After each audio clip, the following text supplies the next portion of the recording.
झारखंड के खूंटी इलाके में एक जगह कूड़ा पड़ा हुआ था। वहां पर कुछ कुत्ते जिस्म के टुकड़ों को नोच नोच कर खा रहे थे। जब गांव वालों की उस पर नजर पड़ी तो वो दंग रह गए। उन्होंने पुलिस में तुरंत इस बात की शिकायत करी। पुलिस मौका वारदात तक पहुंची और कुत्तों को भगाया और जिस्म के जो टुकड़े बचे हुए थे उनको कब्जे में लेकर मामले की छानबीन शुरू कर दी। मगर पुलिस भी पहली नजर में जिस्म के टुकड़ों की हालत देखकर दंग रह गई थी, क्योंकि जिस तरीके से वह कत्ल हुआ था वह देखकर ही अपने आप में सिहरन पैदा हो रही थी। जिस्म के टुकड़े अलग अलग करके हिस्सों में वहां पर फेंके हुए थे। मगर उस कत्ल के पीछे की जो वजह निकल कर सामने आई वो सुनने के बाद हर कोई हैरान हो गया। जब छानबीन हुई तो एक ऐसी कड़वी सच्चाई पता चली जिसमें एक कातिल पकड़ा गया, मगर उस कत्ल के पीछे की जो कहानी थी और कत्ल से ऐन वक्त पहले जो गर्लफ्रेंड ने अपने बॉयफ्रेंड से कहा था उसे सुनकर सब हैरान हो। मरने से पहले गर्लफ्रेंड ने कहा था कि जब तुम दूसरी लड़की के साथ रह रहे हो तो मुझे मेरे गांव मालको पहुंचा दो, साथ ही जो मैंने पैसे तुम्हें दिए हैं उसे भी मुझे लौटा दो। बस इसी बात को लेकर गर्लफ्रेंड और बॉयफ्रेंड में लड़ाई हुई और मुर्गा काटने वाले आशिक ने गर्लफ्रेंड को 40 टुकड़ों में काट डाला। दरअसल झारखंड के खूंटी में यह खौफनाक घटना सामने आई है, जहां बॉयफ्रेंड ने अपनी ही गर्लफ्रेंड को 40 टुकड़ों में काट कर उसकी जान ले ली। मामले का खुलासा तब हुआ जब कुत्ता लड़की की बॉडी के हिस्से को लेकर खा रहा था। गांव वालों ने देखा तो तुरंत पुलिस को सूचना दी। बॉयफ्रेंड ने ये हत्या इसलिए करी क्योंकि वह दूसरी लड़की के साथ संबंध में था और उसकी गर्लफ्रेंड इसके लिए विरोध कर रही थी। पुलिस के अनुसार बॉयफ्रेंड ने हत्या करने से पहले लड़की के साथ संबंध बनाया था और उसके बाद लड़की के ही दुपट्टे से उसे गला घोंटकर उसको मार डाला। मरने के बाद उसने बॉडी के 40 टुकड़े किए और उसे 500 मीटर दूर जंगल में जाकर फेंक दिया। पुलिस को अब तक बॉडी का वैसा पूरा हिस्सा नहीं मिला है।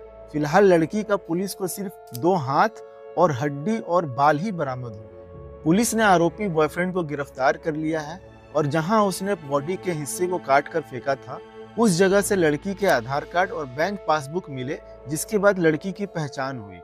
पुलिस ने ग्रामीणों से पूछताछ शुरू की तो लड़की के बॉयफ्रेंड के बारे में उन्हें खबर मिली। इसके बाद पुलिस ने 26 नवंबर को प्रेमी से सख्ती से पूछताछ करी, उसे थाने बुलाया। शुरू में तो वो घुमाता रहा जैसे हर अपराधी हर अपराध के बाद घुमाता है। आखिर में पुलिस की सख्ती के सामने वो टूट गया और उसने अपना जुर्म कबूल कर लिया। देखिए, नरेश पिछले कुछ सालों से झारखंड के खूंटी जिले की ही रहने वाली 24 साल की महिला के साथ तमिलनाडु में लिव इन रिलेशनशिप में रह रहा था। कुछ समय पहले नरेश झारखंड वापस आया और अपनी लिव इन पार्टनर को बिना कुछ बताए हुए दूसरी महिला से शादी कर ली और अपनी पत्नी को बिना बताए घर पर छोड़कर तमिलनाडु वापस चला गया अपनी लिव इन रिलेशनशिप वाली पार्टनर के साथ रहने। खूंटी जिले के एसपी अमन कुमार ने बताया कि ये क्रूर घटना 8 नवंबर को हुई जब नरेश और उसकी गर्लफ्रेंड खूंटी पहुंचे और नरेश ने अपनी गर्लफ्रेंड को बिना बताए दूसरी शादी कर ली थी, जिसके वजह से वो अपने गर्लफ्रेंड को घर नहीं ले जाना चाहता था। इस मामले की जांच करने वाले इंस्पेक्टर अशोक सिंह ने बताया कि नरेश तमिलनाडु में एक कसाई की दुकान में काम करता था और वो चिकन काटने में माहिर था।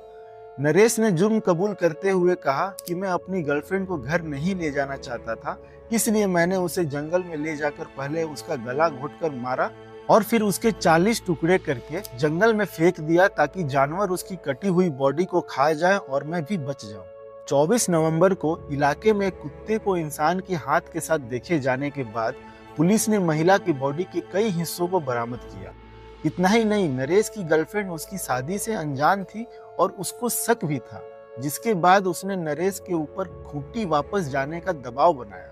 दोनों ट्रेन में बैठे और अपने गांव वापस जाने लगे, मगर नरेश के दिमाग में इतना खौफनाक प्लान चल रहा था जिससे उसकी गर्लफ्रेंड भी अनजान थी। नरेश ने अपनी गर्लफ्रेंड को ऑटो में लेकर अपने घर के पास ले गया और उसे इंतजार करने को कहा। जब नरेश वापस आया तो अकेला नहीं आया, बल्कि अपने साथ बहुत ही धारदार हथियार के साथ आया। और तो और नरेश ने अपनी गर्लफ्रेंड को मारने से पहले उसके साथ दुष्कर्म भी किया और उसी के दुपट्टे से उसका गला घोंट दिया और उसके शरीर के 40 टुकड़े कर दिए और फिर अपनी पत्नी के साथ रहने के लिए अपने घर वापस चला गया। आपको बता दें, नरेश की गर्लफ्रेंड ने अपनी माँ को बताया था कि वो ट्रेन में बैठ गई है और घर वापस आ रही है, मगर जब उसकी बेटी घर वापस नहीं आई तो वो बहुत ही परेशान हो गई थी। फिर उसकी माँ को पुलिस ने कॉल किया बॉडी की पहचान कराने के लिए। क्योंकि बॉडी के टुकड़ों के साथ जंगल में पुलिस को एक बैग भी मिला जिसमें उसकी गर्लफ्रेंड की आधार कार्ड और बाकी सामान थे।